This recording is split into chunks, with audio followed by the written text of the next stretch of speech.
Okay, today I'm going to go over a little bit more about using cameras in 3D space.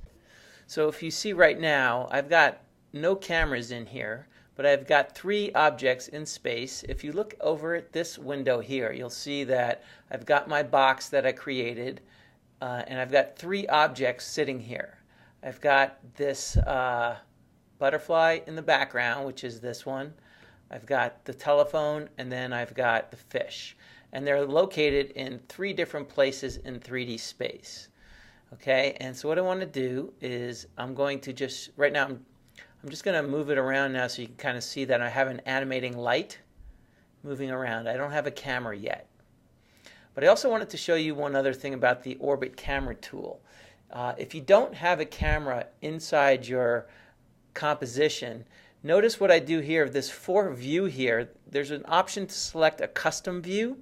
If you have a custom view, that also allows you to use this Orbit camera tool so you can see where these things are in relation to each other, which is, again, very helpful. And before I started recording this, I also did do the following. I selected these three layers.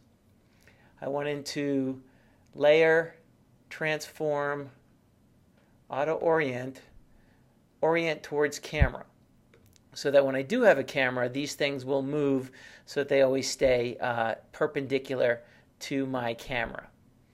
All right, so I'm going to create a new camera, and I'm going to show you how to create a camera rig. First, I'm going to do it the hard way, okay, just so you understand what's going on. All right, and so what you can do, I'm going to show you a couple different options here. So here's our camera, right? And let's go back to the beginning of the comp here, and let's see where we're going to start it. So I'm going to start the camera over here, and the point of interest, let's bring it in a little bit tighter here. So the point of interest will be about here. This is where it starts, okay? Let's make sure that we turn on the animation. So we're going to transform the point of interest and the position. I'm going to move it in time, and I want the camera to actually come over here, and then the point of interest is going to go back this way. So what's going on, let's go back and see what the camera is doing, is it's traveling, it's just dollying from left to right. What I want to do, though, is I want this camera to actually arc. Okay, so what I'm going to do is I'm going to create a key point. I'm going to put this in between the two key points on the timeline. With the pen tool, I'm going to create a dot. And with that dot, just like in in Photoshop, I can use this to play with the Bezier curves a little bit. All right, so now I'm going to take a look at what happens here as it travels around. So look at this camera here. So the camera goes out and back in. Let's go ahead and change our work area to be just the camera move right now so that we don't have to pre-render all that other stuff. So the camera dollies out and then comes back in. And now this fish is very close to the camera when it hits that end position there. And so now I'm going to right click and make this be an easy ease. And now let's see how that's looking.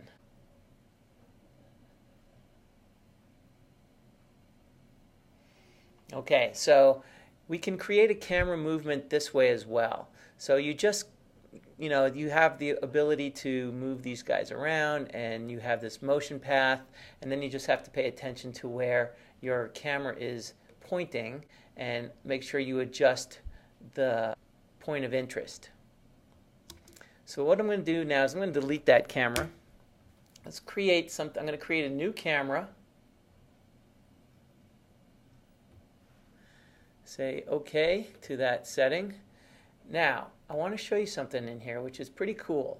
Okay, so underneath Layer, Camera, you will only see this camera if you have turned on a camera in your layers. Okay, but once you do that, you can say Create. I'm going to say Create Orbit Null. Okay, so now what I did is when I created that null is, let's go ahead and twirl this around here so you can kind of see where this null lives. So this null is just an invisible object. It doesn't do anything, okay?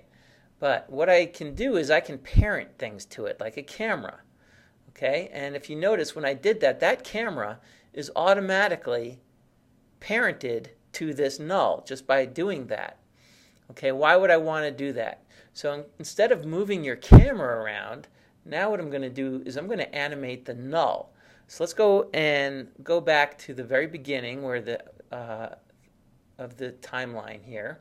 Let's twirl this down. We're going to transform. I'm going to turn on the Y rotation, and I'm going to take this null, and I'm going to start it off over here. Okay? And what's happening here, let me select this camera so you can see what's happening. As I rotate this around, the camera is parented to the null. All right, so at the very beginning, the null is at that point. So now let's move it in time, and let's go ahead and change the rotation of the null. Okay. And so now when I pre-render this, look what's going on. It's pretty much the same thing, except it's much easier to control the camera when you're just moving this null around and parenting to it. So if you want to see what that camera is doing, let's go ahead and have the camera active. And so as I move it around, look at this window up here. You'll see that the camera is arcing perfectly even around the null. So instead of having to worry about the camera moving in and out, we're just worrying about that camera rig. So again, that is under Camera, Create Orbit Null.